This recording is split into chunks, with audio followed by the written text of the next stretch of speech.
ඒක Apple වලට කැමති කතාව. Apple වලට කැමති කතාව මේ මිනිස්සයාගේ විෂන් එක සහ ඊගෙන ඌ මරු මේ ස්ටිව් ජොබ්ස් කියන මිනිස්සයා මරු කියන්නේ ඒ කියන්නේ ඔක්කොම තියෙන මහා අමුතු එක හිතා ගන්න බැරි එකෙක් කොහොමද ඒ කියන්නේ සාමාන්‍ය මේ වගේ මිනිස්සු කී ඉන්නවනේ. ඔය මිනිස්සයා ඇවිල්ලා ඒ වගේ මිනිස්සු ගොඩක් තියෙන එකෙක්. මට ඌ එන වාව් ඩයල් එකක් එන මේකේ මේ ඔක එකක් තමයි අර මං කියන්නේ හිනම අර ඒජ් ලෙවල් එකේ උඩම ලෙවල් එකේ තින්කින් කියලා කියන්නේ මේ මිනිස්සු කීයරවත් මේ දැන් අර අපි බිස්නස් එකක් පටන් ගන්න ඕන කියලා කියද්දි අපි පටන් ගන්න බිස්නස් එක ඇවිල්ලා හෙට සල්ලි කීයක් හරින එකක් නේ. අපි පටන් ගන්නකොට හෙට කීයක් හරින බිස්නස් එක ගන්න පටන් ගන්න යන්නේ. අරෝ එහෙම නෑ. ඌ බලන්නේ තව අවුරුදු 10කින් ලෝකෙ මේ වගේ වෙයි, තව අවුරුදු 20කින් ලෝකෙ මේ වගේ වෙයි, තව අවුරුදු 50කින් ලෝකෙ මේ වගේ වෙයි. ඒ අනුව මේ මම ඒකට ගැලපෙන ප්‍රොඩක්ට් එකක් හදන්න කිය. ඒක සාමාන්‍ය මිනිස්සුන්ගේ ලේසින් හිතන්න බෑ මේ විශේෂයෙන්ම මේ මොකුත් නැතුව නැගිටින මිනිස්සුන්ට. ඔක්කොම තියෙනවා නම් දැන් අර බිස්නස් වල ජෙනරේෂන්ස් තියෙනවා ළමයි. ෆස්ට් ජෙනරේෂන් බිස්නස් එකක් කියන ඌ තමයි ඒක පටන් ගන්න තියෙන්නේ. සෙකන්ඩ් ජෙනරේෂන් බිස්නස් එක කියන්නේ ඌගේ තාත්තා පටන් ගන්න ඌ දියුණු කරගෙන. තර්ඩ් ජෙනරේෂන් කියන්නේ පරම්පරා ගානක් තිස්සේ ආපු එකක්. ඒතර උපතින්ම සල්ලි ඕන තරම් තියෙනවා නම් සාමාන්‍යයෙන් අපිට අවුරුදු 10ක එහා අනාගතයක් ගැන හිතලා වැඩ පටන් ගන්න පුළුවන්. නමුත් මේ වැඩ පටන් ගන්නකොට අවුරුදු 10ක එහා අනාගතයක් ගැන හිතලා තව අවුරුදු දෙකනේ. ඒ කාලේ වෙනකොට මේ ලෝකේ කම්පියුටර්ස් පාවිච්චි කම්පියුටර් කියන්නේ තඩි ගෙවල් විතර තියෙන ඒවා පාවිච්චි කරන්නේ මේ හෙනම කර්මාන්තයකට නම් විතරයි. කියන්නේ ලොකු මේ ව්‍යාපාරයකට එක කම්පියුටරයක් තියෙන එක ගන්න හෙන්න ලොකු වැඩවලට විතරයි. අනිත ඔක්කොම මැනුවලි කරන්නේ. එහෙම තියෙද්දි කියන්නේ අවුරුදු 10ක් නෙවෙයි මේ ලෝකෙටවත් එහෙම ස්මාර්ට් කම්පියුටිං කියලා එකක් එයි කියන පාටක්වත් තිබුණ නැති කාලේ. කියන හැම මිනිස්සයාගේම ගෙදර කම්පියුටර් එකක් තියෙයි කියලා කිසිම කෙනෙක් විශ්වාස කරන්නේ නැති කාලේ. කිව්වොත් ඒක hina වෙන මට්ටමේ. ඉච්චරට කම්පියුටර් අවුලක මම කොහොම කිව්වත් ඒක තේරෙන්නේ නැහැ. එහෙම කාලෙක ඌ හිතනවා තව අවුරුදු 10ක් ඇද්දි ලංකාවේ ලංකාවේ නෙවෙයි. ලංකාවෙත් එහෙමනේ දැන්. ලෝකේ ඕන මිනිස්සෙක් ගාව කම්පියුටර් එකක් තියෙයි කියන්නේ. දැන් ඔයාගේ අපේ ගෙදර නැහැ නේ කියලා නැති කවුරු ඉන්නවා. ස්මාර්ට් ෆෝන් එකක් හරි මොකක් හරි කම්පියුටිං නේ තියෙන්නේ කතන්දරයක ඇතුලේ. හරි. ඌ එහෙම හිතනවා.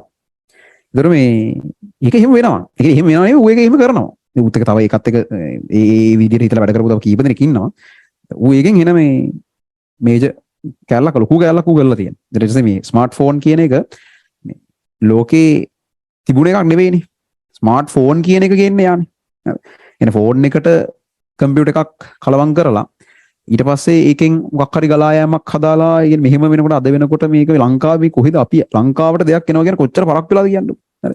ඉතින් එහෙම මේ ලංකාවේ ඕන මිනිස්සෙක් ගාව ලෝකේ ඕන මිනිස්සෙක් ගාව තියෙන දැනට එකෙක් ගාවත් නැති දෙයක්. එහෙම හිතන්න ඕගොල්ලන්. දේවා හිතනවා දැනට කවුරුත් ගාව නැති තව අවුරුදු 10කින් හැමෝම ගාව තියෙන ප්‍රොඩක්ට් එකක්. හිතන්න අමාරුයි ළමයි. එහෙම හිතන්න බෑ මිනිහෙකුට. උට පුළුවන් එහෙම හිතන්න. සහ ඌගේ වැඩේ කියන්නේ ඌ ඒක කරනවා අන්තිමට. ඌ ඒක කරද්දිත් ඒ කියන්නේ මේ Apple ලගේ තියෙන්නේ Apple ලගේ මේක ගොඩාක් අය කියන එකක් මේ. ඔයා මොකක් හරි කරනවා නම් ඒක එක්ක ෆස්ට් වෙන්න ඕන නැත්නම් බෙස්ට් වෙන්න ඕන. ඔය දෙක එකක් තියෙනවා. ඔක ජැක් මාත් කියන කතාවක් නේ අලිබබා එකේ. ඔයා දෙයක් කරන එක්ක ඒක ෆස්ට් නැත්නම් ඒක බෙස්ට්. Apple ලා කරන හැම එකම ෆස්ට් නෙවෙයි. ඒ කියන්නේ උන් මොකක් හරි කරනවා නම් එක්ක ඒක ෆස්ට් නැත්තම් උන් වෙන මොකෙක් හරි කරපු දෙයක් උන් පස්සේ කරනවා උන් ඒක අර අරුන් කරනවට වඩා හොඳට කරනවා. එහෙම එක්ක ඔයා එක කරනවා ඔයා එක හොඳටම කරන කෙනා වෙන්න ඕනේ. එහෙම නැත්තම් ඔයා එක මුලින්ම කරන කෙනා වෙන්න. ඔය දෙක තමයි උන්ගේ තියෙන තීම් එක. උන්ගේ නෙමෙයි ගොඩක් මේ වල තියෙන කතන්දරයක්. ඉතින් එහෙමයි. හරි. උන් මොකක් හරි දානවා නම් පස්සේ පාර්ට් එකක් දානවා නම් ඒක දැන් උදාහරණ iPad එකට තාම කැල්කියුලේටර් එකක් නැහැ. ඒක නම් මම දන්නේ දැන් නම් ඒක සාධාරණීකරණය කරන්න පුළුවන් කාලේ ගිහිල්ලා. ඒ කියන්නේ පළවෙනි iPad එකට මේ කැල්කියුලේටර් එක දාලා තිබ්බ එකට අරු කැමති වෙලා නැහැ. ස්ටිව් ජොබ්ස් කැමති වෙලා නැහැ. ඊට පස්සේ ඌ කියලා දෙනවා මේ මාසයේ තිබිලා තියෙන ප්‍රොඩක්ට් එක රිලීස් කරන්න පළවෙනි iPad එකට. හරිද? ප්‍රොඩක්ට් එක රිලීස් කරන්න මාසයේ තිබිලා තියෙන්නේ මේ ඌ කියලා දෙනවා එක්කෝ මේක සම්පූර්ණයෙන් ආයෙ ඩිසයින් කරන්න නැත්නම් iPad එකේ කැල්කියුලේටර් එකක් නැහැ කියලා. අරුන්ට එක මාසෙන් ඩිසයින් කරන්න බැරි වෙනවා. අන්තිමට iPad එකට අදට මේ ඉන්බිල්ට් කැල්කියුලේටර් එකක් නැහැ. ඒක හින ගොම් පාර්ට් එකක් වගේ තමයි. ඒවට එහෙමයි. හරිද? ඒක දැන් නම් ඉතින් කරන්න කාලේ ඇති. උන් කියන්නේ මේක හරියට පර්ෆෙක්ට් එකක් හදලා ඉවරනකම් අපි කැල්කියුලේටර් එකක් දාන්නේ නැහැ. හරි. ඒක එකක්. සහ මේ මාර ලොකු කතා ගොඩක් කියන්න පුළුවන් මිනිස්සු කියන්නේ මේ සහ බ්‍රෑන්ඩින් ලෝකේ තියෙන වටිනම බ්‍රෑන්ඩ් එක මම හිතන්නේ අදටත් Apple වෙන්න ඇති. ඒ කියන්නේ මොකක් හරි දෙයකට වැලියු එකක් දෙනකොට ඒකේ බ්‍රෑන්ඩ් එකට සාමාන්‍ය බ්‍රෑන්ඩ් එකකට වැලියු කරන්නේ නැහැ. ඔයා හදනවා මේ සෝමසිරි මුරුක්කු කියලා එකක්. වැලියු එකක් නැහැ නේ බිඳුවයිනේ සෝමසිරි කියලා තින්න කවුරුත් දන්නේ නැහැ නේ ඒක. මේක මුරුක්කු නෙමෙයි මොනවද සෝමසිරි කියන්නේ. හරි.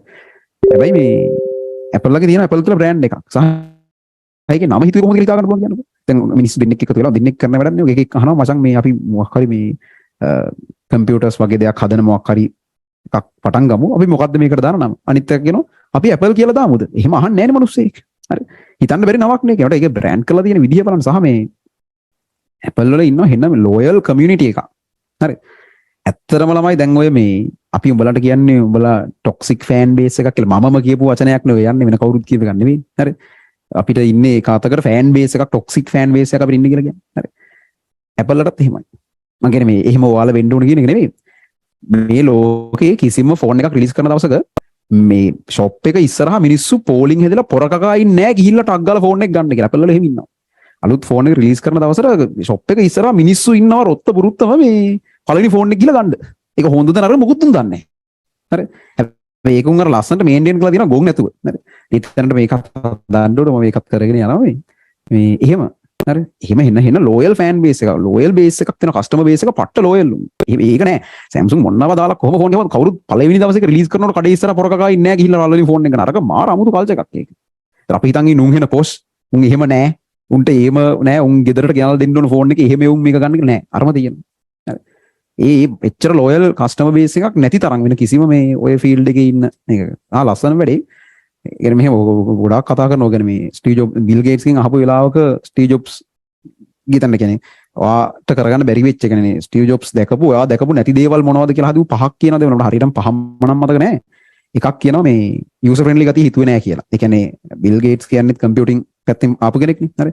මට කලින් පටන් ගත්ත කෙනෙක්. ඒතර මේ එයා කියන්නේ කම්පියුටින් ගැන හිතුවේ කම්පියුටින් වලදී එයා මේ යූසර් ෆ්‍රෙන්ඩ්ලි වෙන්න ඕන කියලා හිතුවේ නෑ. එයා කවදාවත් මේ හැම මිනිස්සයාම පර්සනලි කම්පියුටර් යූස් කරා කියලා හිතුවේ නෑ. එයා හිතුවේ මේක මේ ෆයිනෑන්ෂියල් යූස් එකකට කියන්නේ භාවිතයට කාර්මික භාවිතයකට විතරක් මිනිස්සු මේක පාවිච්චි කරයි. එහෙනම් මේක මේ යූසර් ෆ්‍රෙන්ඩ්ලි වෙන්න ඕන කියලා හිතුවේ නෑ. ඒක එයා කියන එක දෙයක්.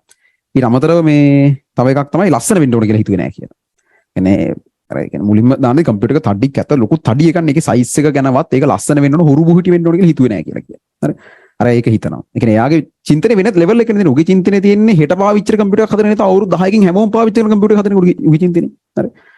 ඊට පස්සේ තව එකක් තියෙනවා නෙට්වර්ක් කම්පියුටින් ගැන හිතුවේ නෑ. ඒ කියන්නේ දැන් උදාහරණයකට මම කියන්නම් මම මේකේ මොකක් හරි කොපි කරලා මම ලැප්ටොප් එකෙන් ගිහිල්ලා අර control V වගේ ඒකේ තියෙන command V කියලා එකක් MacBook වල paste කරොත් ඒ මම මේකෙන් copy කරපු එක තමයි ලැප් එකෙන් paste වෙනවා. අපේ ecosystem එකක් කියලා කියන්නේ. ඒක network computing, cloud computing. එතන මට තියෙන්නේ device ලොකු එකක් වගේ මට හිතෙන්නේ. එහෙම. මම මේකෙන් copy කරාම මම iPad එකේ paste කරොත් ඒකේ paste වෙන්නේ මම මේකේ copy කරපු එක. මට එහෙම එකක් හරි. ඔයාලට Windows computer එකක් තියෙදි හිතෙන්නේ මට Windows computer එකක් තියෙනවා එච්චරයි. අර අපිට ඒකේ මේ එන system එකක් කියලා එකක් මතක් වෙන්නේ නැහැ නේ. හරි. ඒක එකතුවක් තියෙන්නේ ලොකු මම එක කෑල්ලක් කියලා හිමි දෙන්නේ නැහැ. මට Windows lab එකක් තියෙනවා. ඒකේ තියෙන එකක් වචනයක් වෙන එකකට ගන්න සමහර උන් ඊමේල් දාලා එහෙමනේ ගන්න ඊමේල් වල draft වලට දාලා copy කරලා ගන්න ඕන අනිත් එකට ගන්න. එහෙම තියෙනවා. ඒ කියන්නේ cloud company ඌ කියනර මේ උට හිතා ගන්න බැරි වෙච්ච දේවල්. හරි. එහෙම තියෙනවා. සහ මේ දේශපාලනික සම්බන්ධතාවය කරෝ මේ Bill Gates කියන්නේ sorry. දැන් සාමාන්‍ය ලොකු කම්පැනි දැන් Samsung කියලා කියවල ඔයාලට මිනිස්සෙක් මතක් වෙන්නේ නැහැ නේ. Samsung කිය මතක් වෙන මිනිස්සෙක් ඉන්නවා. Google කියලා ගියම දැන් අර සුන්දර පිචේ මතක් වෙනවා. නමුත් ඒ නැත්තම් ඒ CEO නිසා නැත්නම් Google කියන්නේ කවුද කියලාවත් දන්නේ නැහැ. YouTube කියව මිනිස්සෙක් මතක් වෙන්නේ නැහැ. Facebook කියව සකබක් මතක් වෙනවා. YouTube කියව මිනිස්සෙක් මතක්. YouTube දැන් Google වල. එනමුත් මේ YouTube කියව මිනිස්සෙක් මතක් වෙන්නේ නැහැ නේද? Samsung කියව මිනිස්සෙක් මතක් වෙන්නේ නැහැ. හැබැයි Apple කියව මිනිස්සෙක් මතක් වෙනවා. තමඩු මැරලාද කියලාත් අපිට අමතක. ඌ මැරලා ඌ නෑ දැන්. ඌ අවුරුදු 50 මැරනවා යකා. කැන්සර් එකක් හැදෙලා මැරෙනවා. හරි. එතකොට මේ ඒත් මතක හිටින්න තරම් Apple කියව මිනිස්සෙකි මූණක් මතක හිටින්න තරම් එහෙම අවදානම මිනිහෙක් ගන්න. මොකද එතකොට දැන් මොකක් හරි ෆෝල්ට් එකක් ආවොත් ඒක අරුගේ වැරද්ද වෙනවා. දැන් කම්පැනි එකේ වැරද්ද කියලා ෂේප් වෙන්න පුළුවන් උගේ මොකද දැන් Samsung වල මොකක් හරි ෆෝල්ට් එකක් ආවා කියන්නේ. කවුරුත් අයිතිකාරයට බයින්න අයිතිකාරව දන්නේ නැහැ නේ. ඒ කියන්නේ සේෆ්ටි ක්‍රමයක් නේ. හැබැයි අරු එහෙම නෑ නේ බයිනතු මූණ දානවලු. ඕන තැනක. ඒක පට්ට කොන්ෆිඩන්ස් එකක් ඒක සෙල්ලන්නේ නැහැ ඒක. ඊලොන් මාස්කුත් එහෙමයි. ඌ ඕන තැනක ඌගේ මූණ නේ යන්නේ මුලින්. හරි. ඌගේ කම්පැනි එක කියන කොට එහෙම ලොකුවට අදාළ නැහැ නේ. ඌනේ ඒක කරන්නේ. එක මිනිස්සුන්ගේ විදි මං කියන්නේ අරක චාර්ටර් මේක හොඳයි කියලා. එක මිනිස්සුන්ගේ විදි. ඉතින් අරු වෙන රිස්ක් එකක් ගන්න. ඒතර මොකක් හරි ෆෝල්ට් එකක් ආවොත් සම්පූර්ණ උට බයින්න පුළුවන් ඕනේ. පාරකෝ දැක්කොත් ගන්න. Samsung කාර්යය මේ ඔයාලගේ ගෙදර ඉස්සරහින් කියවත් ඔයා දන්නේ නැහැ. කවුද මං දන්නේ නැහැ මොකද අයිතිකාරය කියලා. හරි. ඒතර ඌ මැරෙනවද කියලාවත් දන්නේ නැහැ නේ කවුද. නෑ ස්ටීව් ජොබ්ස් කියන මනුස්සයා. මැරලා ගොඩක් එහෙම මතක නෑ. අපි අතර නේ ඉන්නවා කියලා හිතන් ඉන්නේ. ඌ නෑ. හැබැයි Apple කම්පැනි එකේ ක්වොලිටි එක වැටුනේ නැහැ. යතින් බලමු ළමයි දැන් තමන් නැති කාලයක මේ කම්පැනි එක ඒ ක්වොලිටි එකකින්ම ඌ උන්නද මලාද නැතුව මේන්ටේන් වෙන්න හදනවා කියලා කියන්නේ ඒක පට්ටම අමාරු වැඩක්. දැන් මට ටියුෂන් වල මගේ පන්තියේ වැඩ ඇතුලේ මම හොඳට දන්නවා මට මේක කරන්න පුළුවන් හොඳට. හරි. හැබැයි මගේ යටතේ වැඩ කරන උන් මම හිටියත් නැතත් මේක යන ගානට හදන්න තාම මටවත් බැරුණා කියන මට කොහොමද ඒ කියන්නේ අරුත් එක්ක මම කම්පෙයාර් කරනවා නෙවෙයි. නමුත් ඒක මට කරගන්න බැරුණා මේ පොඩි කෑල්ලක. හරි. ඒක කරන්න බෑනේ. ඒක අමාරුයි ළමයි. ඒ කියන්නේ අපි යටතේ වැඩ කරන කට්ටිය අපි නැතත් හරියට වැඩේ අවුලක්ම නැතුව යන විදිහට ඒක පට්ට අමාරු වෙනවා. ඒක තමයි අමාරුම වැඩේ. හරි. හැබැයි ඒක උ කරලා තියෙනවා. දැන් Apple කම්පැනි එක කියන එකට පොඩිවත් බලපෑමක් උන්නේ නැහැ උ මරුණා කියන්නේ. උන්ගේ ක්වොලිටි එක එහෙමම තියෙනවා.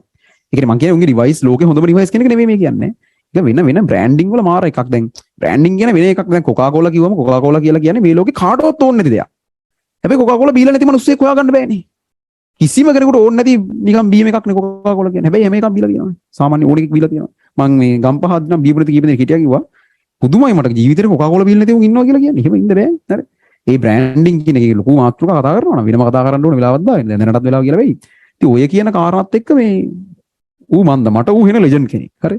ඌ වෙනම ලෙජන්ඩ් කෙනෙක් මේ ඩිවයිස් එකේ හොඳ කියන්නේ ඉතින් විශේෂ අවුලක් නැහැ, ප්‍රශ්නයක් නැහැ. මම කැමති යූසර් වෙන්නේ ඒ ටික. ඒ අරින්න මේ අරක තමයි තියෙන්නේ. මම ඒ අර ඌ හදපු එකට ඒ බ්‍රෑන්ඩ් එකට ඒ කස්ටමර් බේස් එකට ඒ කරලා තියෙන වැඩේ පට්ට අගය කරනවා. ඒකත් එක්ක තමයි ඔක වෙලා තියෙන්නේ. ඒ කියන්නේ මේ ඒකට කැමති වෙන්නේ නේද ඔක? මගේ බ්‍රෑන්ඩ් එකටයි කැමති.